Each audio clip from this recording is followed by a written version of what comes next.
পোনপ্ৰথমে আপোনালোকলৈ নমস্কাৰ।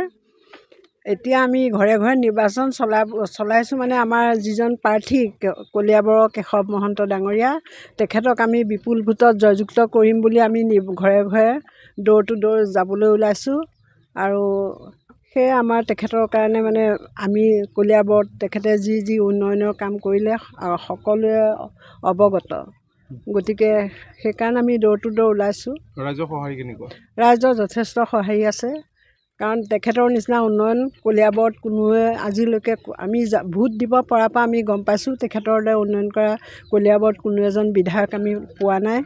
আৰু তেখেতে আমাৰ কলিয়াবৰৰ যুৱ প্ৰজন্মৰ পৰা আদি কৰি বৃদ্ধ মহিলা পুৰুষ সকলোৰে কাৰণে তেখেতে উন্নয়ন কৰিছে। ৰাস্তা ঘাট বনাইছে, তাৰপিছত হস্পিটেল বনাইছে তেখেতে বিভিন্ন জেগাত কলিয়াবৰৰ গাঁৱে ভূঞেও তেনেকৈ হস্পিটেলৰ সৰু সৰু হস্পিটেল মিনি চেণ্টাৰ তেখেতে দিছে। আৰু আয়ুৰ্বেদিক হস্পিটেল উলুৱনিত বনাইছে। এতিয়া আমাৰ ল'ৰা ছোৱালীয়ে নাৰ্ছিং কলেজ পঢ়িবৰ কাৰণে আপোনাৰ জখলাবন্ধা মেডিকেল হস্পিটেলৰ ওপৰ মহলাত নাৰ্ছিং কলেজ বনাবৰ কাৰণে তেখেতে প্ৰস্তুতি চলাইছে। ইতিমধ্যে আপোনালোকে সকলোৱে গম পাইছে ITI এখনো আমাৰ কলিয়াবৰলৈ তেখেতে আনিছে, আইন মহাবিদ্যালয় আনিছে। আৰু শেহতীয়াকৈ আপুনি আমাৰ কলিয়াবৰখন তেখেতৰ জৰিয়তে এতিয়া অটোনমাছ হৈছে কলিয়াবৰ মহাবিদ্যালয়। তাৰপিছত এতিয়া ইউনিভাৰ্চিটিলৈ তেখেতে এখন উন্নীত কৰিম বুলি তেখেতে আমাক ৰাইজক প্ৰতিশ্ৰুতি দিছে। লগতে আমাৰ মাননীয় হিমন্ত বিশ্ব শৰ্মা ডাঙৰীয়াই যোৱা নমিনেশ্যন দিয়াৰ দিনা তেখেত আহিও এই কথা ঘোষণা কৰি থৈ গৈছে।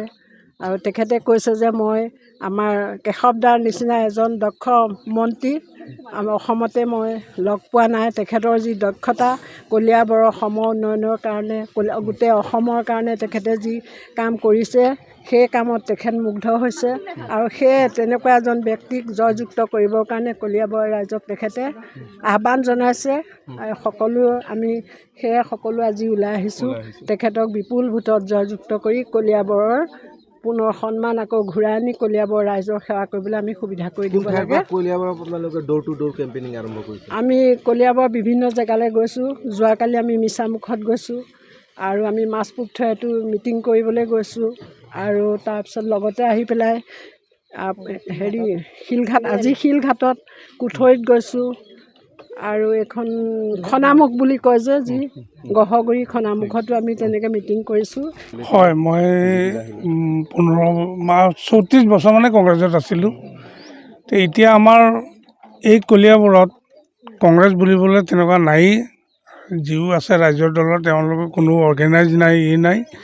তাৰ বাবে আৰু আমাৰ MLA কেশৱ মহন্ত ডাঙৰীয়া তেখেতে কলিয়াবৰত বহুত উন্নয়নমূলক তেনেকৈ কাম কৰিছে।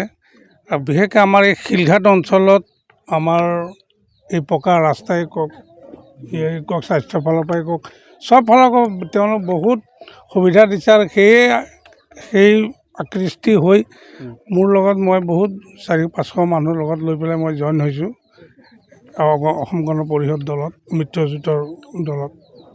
এইখিনি আজি এই আমাৰ শুকানখাতি গাঁও এলেকাত আমি সোমাইছোঁ ড'ৰ টু ড'ৰ আমি কেম্পেইনিং কৰিবৰ কাৰণে। এইখিনি কেশৱ মহন্তই সমষ্টি উন্নয়নৰ ক্ষেত্ৰত কৰিবলগীয়া প্ৰায় কাম সম্পূৰ্ণ হৈছে। তেখেতে প্ৰথমবাৰ যেতিয়া বিধায়ক আছিলে তেতিয়া তেখেতে 3টা পৰ প্ৰতিশ্ৰুতিৰে আগবাঢ়িছিল। ইতিমধ্যে 3টা পৰ 95% কাম সমাধা হৈছে। পানী, পথ আৰু পোহৰৰ ক্ষেত্ৰতো প্ৰায় এতিয়াও চলিও আছে কাম, আৰু নায়েই। গতিকে ক'ৰবাত নাইকিয়া যদি হৈছে পানীৰ ব্যৱস্থাটো, সেই জেগাটোত মানে পানীৰ নোৱাৰে কৰিব, তেনেকুৱাকৈহে আছে। গতিকে এই 3টাত আমি বিধায়ক তেখেতৰ জীৱনত আমি সম্পূৰ্ণ তেখেত সফল। আৰু দ্বিতীয়তে এতিয়া ধৰক যিটো মানে পথ এইখিনিতো হৈছে, তাৰোপৰি আমাৰ আটাইতকৈ ডাঙৰ সুবিধাটো হৈছে, কলিয়াবৰৰ ৰাইজৰ আটাইতকৈ ডাঙৰ সুবিধাটো হৈছে আমি তেখেতক কলিয়াবৰৰ সৰ্বসাধাৰণ ৰাইজে যেতিয়া লগ কৰিবলৈ যাওঁ, আমি কোনো দ্বিতীয় শ্ৰেণীৰ মানুহ আমাক নালাগে বা দালাল নালাগে, মধ্যস্থানৰ ব্যক্তি আমাক নালাগে। আমি ডাইৰেক্ট তেখেতক যোগাযোগ কৰিব পাৰোঁ। আৰু বেমাৰ আজাৰৰ পৰা আৰম্ভ কৰি কলিয়াবৰৰ খুব কমেই ওলাব যে তেওঁ ব্যক্তিগতভাৱে কাৰোবাক সহায় কৰা নাই, যি যৎসামান্য দিছে। গতিকে কলিয়াবৰৰ ৰাইজে উন্নয়ন দেখিছে, উন্নয়ন হৈছে, এইটো সঁচা কথা। আৰু কলিয়াবৰত উন্নয়ন কৰা প্ৰথমজন বিধায়কে হৈছে কেশৱ মহন্ত। যিটো আন্তঃগাঁথনি আমাৰ আছে, সেই আন্তঃগাঁথনি কিন্তু খুব থুনুকা আছিলে, মানে কোনোবা ঠাই বিশেষে হৈছিলে। কিন্তু কলিয়াবৰত কেশৱ মহন্ত ডাঙৰীয়া বিধায়ক হোৱাৰ পৰা সামগ্ৰিকভাৱে যিটো কলিয়াবৰৰ উন্নয়ন হৈছে সেইটো আমি স্বীকাৰ কৰিবই লাগিব, সেইটো অপ্ৰিয় সত্য। ফুলকবি লৈ পেলাই একাংশ এতিয়া বিৰোধ কৰা দেখিবলৈ পোৱা গৈছে, শংকিত হৈছে নেকি আপোনালোক? চাওক, আমি শংকিত একেবাৰে হোৱা নাই, আৰু বিশেষকৈ আমাৰ এৰিয়াটোতনো মই একেবাৰে শংকিত হোৱা নাই, কাৰণ আমি ইয়াত আমাৰ দলৰ মানুহেই হওক বা তেখেতেই হওক আমি সদায় আছোঁ। আৰু মোৰ যিটো ব্যক্তিগত চিন্তা দেই, মই কাকো সেইটো আক্ৰমণাত্মক পোৱা নাই। আমি সকলোৱে কিন্তু প্ৰতীকটোক সন্মান কৰিব লাগে। এটা প্ৰতীকক সন্মান কৰাটো এইটো আমাৰ আচলতে সাংবিধানিক এটা নিয়ম হ'ব লাগে, নিয়মৰ ভিতৰতে পৰে। গতিকে তেনেকুৱা ধৰণৰ যোনেই নহওক, তেওঁ নিৰ্দলীয় হ'ব পাৰে, কোনোবা বেলেগ দলৰ হ'ব পাৰে। গতিকে প্ৰতীকক লৈ পেলাই মানে যিকোনো ধৰণৰ ভিডিঅ' চিডিঅ' আহিব নালাগে আচলতে, মই তেনেকৈয়ে ভাবোঁ। কাৰণ প্ৰতীকটো এটা সন্মানজনক স্থিতি, প্ৰতিজন তেওঁ যিয়ে নহওক, 2টা ভোটো পাব পাৰে, 50 লাখো ভোট পাব পাৰে এটা প্ৰতীকত। গতিকে প্ৰতীকটো লৈ পেলাই মানে হেতালি খেলিব আচলতে নাপায়, মোৰ ব্যক্তিগত। আৰু মই কেশৱ মহন্তৰ বিষয়ে আৰু এটা কথাই ক'ম যে আজি তেখেতে মন্ত্ৰী হিচাপে, বিধায়ক হিচাপে তেখেতে 120% সফল, কিন্তু মন্ত্ৰী হিচাপে কিছু কথাত আছে অকণমান। কিন্তু আজি তেখেতৰ যিটো সমষ্টি উন্নয়নৰ পুঁজি আপুনি দল ধৰ্ম বৰ্ণ নিৰ্বিশেষে গোটেই কলিয়াবৰতে যিমান ধুনীয়াকৈ সমবিতৰণ হৈছে, গতিকে এই কথাখিনিক আমি নৎসাত কৰিব আচলতে নোৱাৰোঁ। গতিকে কলিয়াবৰৰ সাধাৰণ ৰাইজ আৰু গ্ৰাছৰুটত তেখেতৰ যিটো চিনাকি আছে, কেশৱ মহন্ত ডাঙৰীয়াক তৃণমূল পৰ্যায়ত চিনি পায়। গতিকে তেখেতৰ গ্ৰাছৰুট পৰ্যায়ত যিটো চিনাকি আছে, সেইটোৱে তেখেতক নিশ্চয় এইবাৰো বিজয়ী হোৱাত সহায় কৰিব। আৰু আপোনালোকো আছে, আপোনালোককো আমি ধন্যবাদ জনাইছোঁ। গতিকে কেশৱ মহন্ত, কলিয়াবৰত কেশৱ মহন্ত ডাঙৰীয়াৰ বাহিৰে বিকল্প নাই। কেশৱ মহন্ত জিন্দাবাদ।